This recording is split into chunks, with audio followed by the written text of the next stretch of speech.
Dear fellow Earthlings, I got great news for you. The AI fears we've been fed for the last few years have been greatly exaggerated. I happened upon this conclusion from a rather paradoxical experience. I recently was looking up while engaging in some productive debate with some friends about the legacy of Vladimir Lenin. Uh, and I looked up the info on him in Google Chrome, and the summary that it produced uh, was somewhat surprisingly, although not really if you think about it, kind of positively biased towards that political leader of last century who truly influenced the world history and the subsequent development, subsequent flow of events regarding our species. Now, I, having grown up in the country more or less run and organized based on Lenin's ideas, could vouch and attest to positives and negatives of that uh, platform and probably would come down on the negative side while acknowledging that he at least um, aptly speculated on many issues of his day. I believe that his speculations found answers in the so-called bourgeois capitalist society much better than in the quote-unquote socialist society. But nevertheless, especially for 150 years ago, 200 years ago, when people like Marx and others lived and saw what they saw and came up with ideas they came up with, those issues were relevant and really absolutely life related. They really concerned vast majority of mankind. But what I wanna, the point I wanna make is that that summary on Google was clearly influenced by opinions of the probably both the programmers behind uh, whatever it is, the AI, the Google AI program that provides that summary, and by the generally prevalent um, volume of information available online. Google AI, as well as I guess all other similar programs, basically summarizes what it finds online. And what's written online, what's posted online, is posted by living people. So ultimately, AI summary is influenced by living people. And that means that you can really influence its weight different ways. Today, uh, since the mindsets of majority of the more educated and advanced people, including those working in the high tech and in particular internet fields, is kind of left leaning, you can expect that there is a bit more positive bias towards even totalitarian leaders, but of left wing ilk such as Lenin, Castro, Marx, and so on.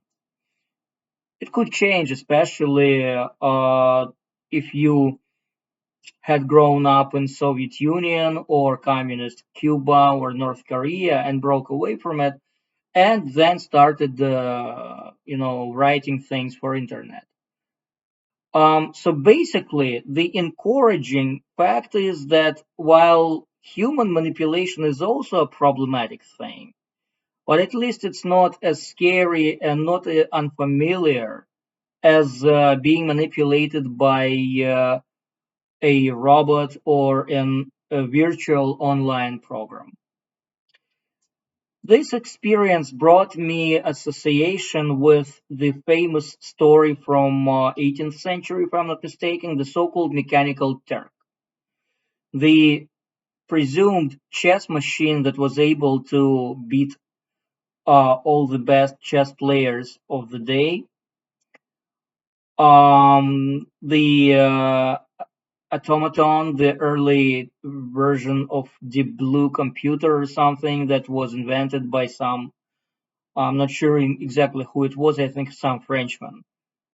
Until it was discovered that inside that machine there sat a real life human genius chess player who simply happened to be some kind of slave or servant or serf or something to that sort, who was being exploited to make it look like the machine was playing chess and beating all the human chess champions.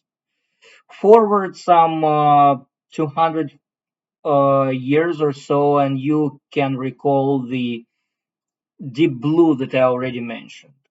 Oh, Deep Blue is a machine. Deep Blue is a computer that for a while was able to beat all the top human chess players and players in other sports, other games like checkers and probably poker and whatever else it could have played. But note a few things. First of all, Deep Blue also was a program written by human men, perhaps women too. And a machine like that needs to be serviced by living, breathing people made of flesh and bones and blood and sinews and everything. Especially if it breaks down, whether its programming starts glitching or its um, hardware experiences difficulties or malfunctions. So far from what I know, there are no machines able to fix other machines. They say there are some mechanical robots, mechanical surgeons now able to perform some very complicated surgeries. But again, who is to operate on a mechanical surgeon if or it rather breaks down? A human technician. At least, again, to my knowledge, there are no uh, mechanical surgeons specializing in surgery on other mechanical surgeons. So, at the core of everything, there still is human genius and human will. AI is not taking away human jobs, at least not completely. AI itself needs to be serviced. If you want to make AI movies or AI music, you still need a human to load the program with certain ideas, certain parameters, and of course, pay a buck. You know, nobody, I mean, Deep Blue was almost 30 years ago. It beat, I think, Gary Kasparov. I'm not sure if it's beaten Magnus Carlsen. It's been almost forgotten. Nobody is watching or betting, for that matter, or betting money or anything else on battles between, say, chess playing computers. Chess is still human game and probably always is going to be. You can call it sport, you can call it something higher than sport or not sport at all, but this activity still belongs to humans for all the speed and perhaps near infallible logic that a computer can operate with. It has as of yet no soul, no self awareness, and thus still lacks some very, very important fundamental qualities that humans have. AI movies are not taking place of human made or at least human dominated movies. If technology were so dangerous, technology has been around forever, and the movies that base themselves solely on, say, special effects would have dominated this sphere a long time ago, but it's not happened. And the artificial music, say, computer written music, has not taken over human written music. It can be a great supplement, but no more than that, at least not yet. So there you have it. It's still not machines, but rather humans that we should fear. And it's a more familiar threat. We should still fear some humans, especially vested with perhaps power and influence beyond their cognitive and moral scope. We still should fear human malevolence as well as human stupidity more than any machine rebellion. And I'm not hinting about at any particular humans, whether leaders or regular humans. I'm saying in general now.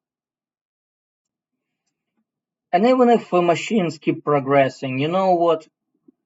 There's an anecdote in Russian that I'll try to relay in English. A man is being asked, um, you know, he's a janitor at say airport, and he's been working there for like 50 years, dealing with trash, removing trash from passengers, incoming, outcoming, pilots, and everything. And he's being asked, why don't you retire? And he goes like, me? Leave aviation? The same could be said about a janitor in school or theater. You know, we may praise or hate alternately our teachers. We may be in awe or scorn at the performance of the players on stage. We may trust but also fear possible mistakes by our pilots of the planes that we fly. But at the center of the soul is an old man or maybe an old woman with a scoop and a broom. Without that element, nothing is gonna work, nothing is gonna fly, nothing is gonna play, nothing is gonna teach. So, human role, even in regard to machines, uh, high technologies, and all that, is still to stay for quite a while longer. I hope this makes you feel at least slightly better, especially when you go to bed tonight. Thank you for your attention to this matter, dear fellow Earthlings.